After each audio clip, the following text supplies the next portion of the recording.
दोनों के दोनों हम राष्ट्रीय मतलब वो नहीं है क्या? आप वो एक मतलब भी लोकसभा का जो चुनाव हुआ उसके सुविधा के अनुसार राजनीति नहीं हो की जरूरत है कि आप लोगों को बेवकूफ़ जिस तरह बनाते हैं उतने बेवकूफ़ नहीं है बेगूसराय के। बाढ़ की संभावनाएं हैं और नदी किनारे घर बने। चीरवन में आंधियों की बात मत कर, यहाँ दरख्तों के बहुत नाजुक तने। मैं इसी चीरवन के एक बब्बर शेर से आपको मिला रहा हूँ, क्योंकि इनका परिचय वहाँ से कराना ज़रूरी है कि मैंने कहीं देखा है कि कंपनी रॉबिनहुड और इस बेगूसराय ज़िला जो कि उन्हें अब तक भुला नहीं पाया है, उनके पुत्र हैं और इन्हें 4 साल की जिम्मेदारी मिली और हमने समीक्षा सुना। बड़ा अच्छा लगा समीक्षा में, लेकिन दिल मांगे मोर क्या कह सकते हैं। बिल्कुल होना चाहिए और यही जनप्रतिनिधि का काम होता है जी। कि जो समस्याएं हैं उनको बरकरार रख के राजनीति ना करें, उन समस्याओं का समाधान करें और नई आशाएं जागृत करें। तो ये चीरवन में ये जो आपसी लड़ाई है बेगूसराय में खासकर मैं करता हूँ सबसे ज़्यादा, चूँकि आप अभी सत्तारूढ़ दल से संपर्क रखते हैं और ये बड़ा संयोग है कि बेगूसराय के मटिहानी के जो पूर्व विधायक वो भी उसी दल से संपर्क रखते हैं और एक बड़ा उठा पटक रहता है, खींचातान रहता है। कभी वो उधर से सिगोपा छोड़ते हैं, चूँकि आप विद्वान हैं, समझदार हैं, आप बच जाते हैं। लोगों के सवालों को काट दिया आपने कि मैं उस पर बोलना ही नहीं चाहता हूँ, लेकिन ये पॉइंट मुनासिब है कि नहीं हम आपस में लड़ेंगे तो क्या होगा। जो वो भाजपा वाले कहते हैं बटेंगे तो कटेंगे, कुछ लोग उसको बोलते हैं अरे नहीं जी ये तुमको अपने लिए बांटते हैं, तो ये वास्तविकता है कि नहीं है, बटाव है कि नहीं मटिहानी का। ये गैर मुनासिब शोर करने वालों की बात को आप खुद ही बता रहे हैं, उस पर क्या बात करना तो है? हम उसको बेगूसराय का लाल नहीं माने क्या? ऐसे लोगों को जो कह रहे हैं उसके बिहाफ में वो 5-5 बार विधायक रहे हैं, हम कैसे इग्नोर कर सकते हैं उनको? नहीं, मैं किसी को इग्नोर करने के लिए नहीं कर रहा हूँ और मैं किसी को मानने या ना मानने की बात भी नहीं कर रहा हूँ। मैं ये भी नहीं कर रहा हूँ कि आप मुझे माने। मैं तो सिर्फ ये कर रहा हूँ कि जिस उद्देश्य से मटिहानी के लोगों ने मुझे चुना और जिसकी वजह से और जिस उद्देश्य से मैं राजनीति में आया, मैं सिर्फ उस उद्देश्य की तरफ मेरा ध्यान है, मेरी आंख सिर्फ उस लक्ष्य की तरफ है कि मटिहानी को अधिक से अधिक सरकार की योजनाओं का फ़ायदा मिले, मटिहानी के आदर्श विधानसभा बने, इस ओर ही मैं सिर्फ कार्य कर रहा हूँ। मैंने देखा खूबसूरत आपका जो आपने दिया है जो आकलन, उसमें टोटली डेवलपमेंट का एक बहुत अच्छा खाका है 4 साल का, लेकिन उस डेवलपमेंट में मुझे एजुकेशनल डेवलपमेंट नज़र नहीं आया, उसमें मुझे क्या बोलते हैं शिक्षा क्षेत्र में डेवलपमेंट नज़र नहीं आया, ट्रैफिक कंट्रोल का क्या बोलते हैं लॉ एंड कंट्रोल का। क्या लगता है आपको इन सब के बगैर जो डेवलपमेंट है वो जीरो नहीं हो जाता है, टोटली सिफर? क्योंकि सारा डेवलपमेंट निर्भर करता है वहाँ जाकर के।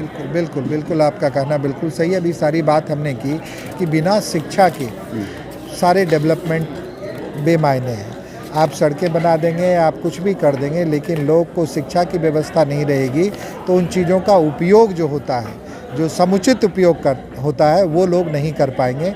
ये होना चाहिए। तो आपके जैसे पढ़े लिखे लोग, आपके जैसे लोग मुख्यमंत्री जी के पास जाके खाली क्यों रोज़ मांगते रहते हैं हमको रोड चाहिए, हमको रोड चाहिए, जबकि रोड पर चलने वाले लोग सुरक्षित नहीं? तो हमको सबसे पहले बेगूसराय में ट्रैफिक कंट्रोल की ज़रूरत है कि नहीं है? आधा बेगूसराय शहर आपके विधानसभा क्षेत्र में पड़ता है। आप देख सकते हैं छोटे छोटे शहर में जाइए, आप जमुई चले जाइए, ट्रैफिक लाइट्स आपको दुनिया भर के मिल जाएंगे, पुलिस खड़े हुए मिल जाएंगे। बेगूसराय में तो नहीं है साहेब। नहीं, देखिए पुलिस प्रशासन सब कुछ है और ट्रैफिक जो है, ट्रैफिक कंट्रोल एक व्यवहारिक पक्ष है। लोग जो रोड पे चलते हैं उनको भी रोड के नियमों का पालन करना। लोग नादान भी तो हैं, बिहार के लोग हैं ये। बिहार के हम बिहारी कभी भी नादान नहीं है। और नादान नहीं है तो कैसे? के लोग बिहार ने ही ज्ञान बांटा है पूरे विश्व में। तो क्यों हम कहते रहते हैं कि हमको खाना दो, रोड पर चलने का रूल मत बताओ? ये बिहार का तरीका है कि जो कुछ है उनके पास वही चीज़ मांगेंगे। और यहाँ बहुत ज़्यादा भीड़ है।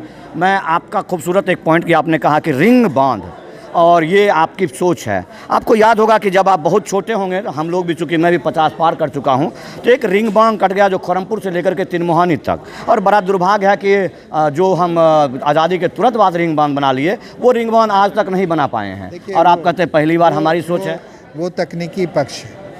मैंने कहा कि उसके कटने के बाद वो 92 में कटा, मुझे याद है, और 92 के बाद जितने भी प्रतिनिधि आए, किन्हीं की सोच में रिंग बांध भी कुछ चीज होता है, नहीं आए। तो रिंग बांध क्यों? गंगा पाथ पे क्यों नहीं? सुनिए, गंगा के पथ पे रिंग बांध निर्माण की एक प्रक्रिया है, एक तकनीकी व्यवस्था भी होती है।